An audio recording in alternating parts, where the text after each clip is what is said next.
people accuse you of a crime, you have every reason to go after them pretty hard, and I'm going to continue going after him. I'm very proud of the record that I had in my business career, helping turn around the Olympics and as the governor of the state of Massachusetts. But what does it say about a president whose record is so poor that all he can do in his campaign is attack me?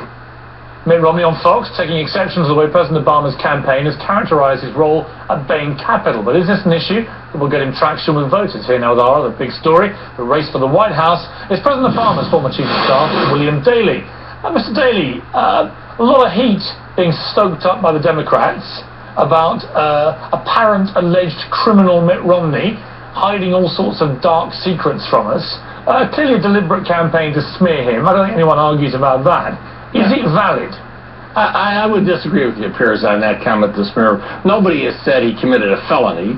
The question is, as you know and you've reported, there is a disagreement about his statement, whether he was in charge of Bain, whether he was running Bain, whether he's therefore responsible, which nothing was done that anyone's alleged was wrong during his tenure as CEO of Bain, and filed certain documents that said he was the CEO at the time, and he signed them, as I understand it. So either you take the credit and responsibility for that period, or you weren't running it. And so just explain what happened here. Either there was a mistake, it wasn't true, you weren't running the company, or if you were running the company, then take credit or responsibility for what happened during your watch. The way Governor Romney has spoken about his tenure and his pride in being a business person, then talk about what happened in your company during that period. There's no allegation that anything wrong happened during that. So talk about it and be responsible for it. Don't run away from it. Well, what is clear is that President Obama and his team have decided that Mitt Romney's #1 vulnerability is his record at Bain Capital. At the same time, Mitt Romney is trying to turn this into his #1 strength. In other words, I ran a very successful company. I created thousands and thousands of jobs. I made a lot of money. I'm a proud American.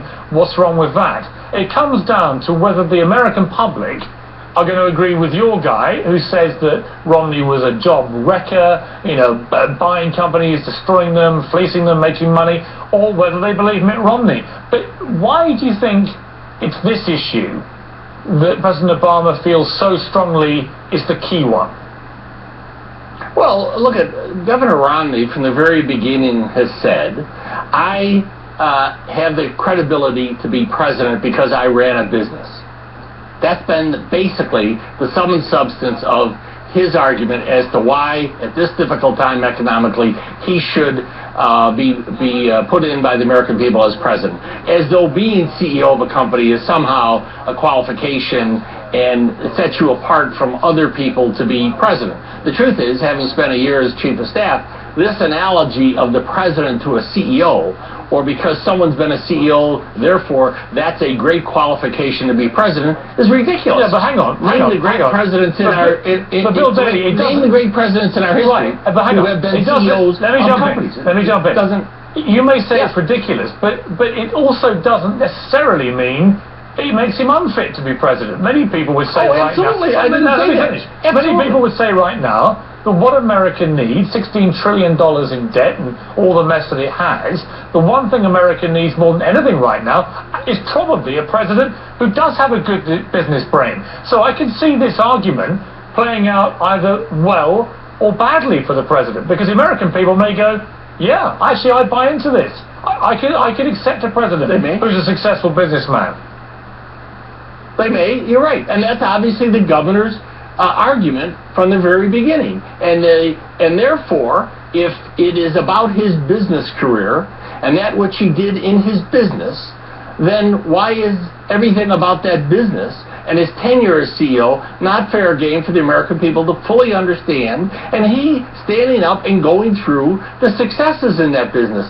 And there's been and the president has been clear in saying there's nothing wrong with private equity, but to some degree, the Romney campaign and the governor himself have kind of wanted it both ways. We want to get credit for being a successful CEO, and that's a great thing to celebrate, but we don't want to really get into the details of that because there may be parts of that may have been very good for our investors in the private equity, which is what his responsibility was, but may not convey to the American people exactly his thinking about how and what about this economy as we go forward. And the one thing about this election that in the end the American people will decide about is who best to lead the next 4 years, not what happened necessarily in the last 2 years or what Governor Romney did 15, 20 years ago in his business career. Yeah, but actually look, come on, hang on. You'll be realistic.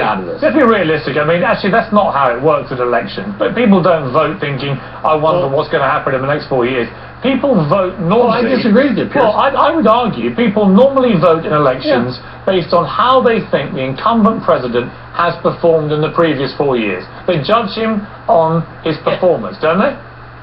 And what that means for the next 4 years, because that's really what they're voting for, the next 4 years. No doubt about it, the president's record of the last 3 years, 3.5 years, is obviously fair game by his opponent, and fair game for him to point to the difficulties of the last 3.5 years, and what has happened successfully, nowhere near as successful as this president wants.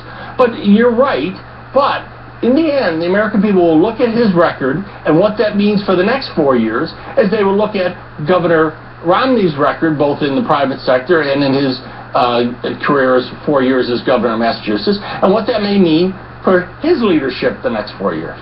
Let's turn to a group you're involved with, and it's a non-partisan group called No Labels, and it aims at Congress and the presidency become more accountable and effective. You have an 11-point plan, and we won't go through all of them. Some of them stood out to me, though, one of which reminded me of my own British Parliament, which of course has these infamous scenes, Prime Minister's questions, where all the members of Parliament can bay blood and ask questions of the Prime Minister. You want to bring in something similar, where the President is exposed to questions from members of Congress. I rather like that idea. It makes the President personally more accountable visually, and it also, I think, is an interesting way of making politics come alive for many people in the electorate. Well, I don't doubt that there's risk to it, and there's some constitutional questions. Some would say the president shouldn't expose himself to the Congress in that sort of way. Obviously, a parliamentary system, much different. But the other recommendations, in addition to that one, would be ways to streamline, to give the president more authority to go to Congress with twice a year specific legislation that would be co-sponsored by a bipartisan group of Democrats and Republicans, and have what's called a fast-track process to get that legislation voted on up or down, so we could avoid some of these long committee, terribly long processes that Congress goes through, and makes trying to deal with immediate problems almost impossible. Congress, both the Senate and the House, have become almost incapable of truly acting in a bipartisan way. We have some very serious problems over the next couple of years that our system has got to prove can deal with, or else the American people will continue this throwing everybody out whenever they get the chance. Yeah, well, I heartily endorse the sentiment there, because it is getting utterly ridiculous and the American public are fed up with it. But Bill Daley, thank you very much for joining me.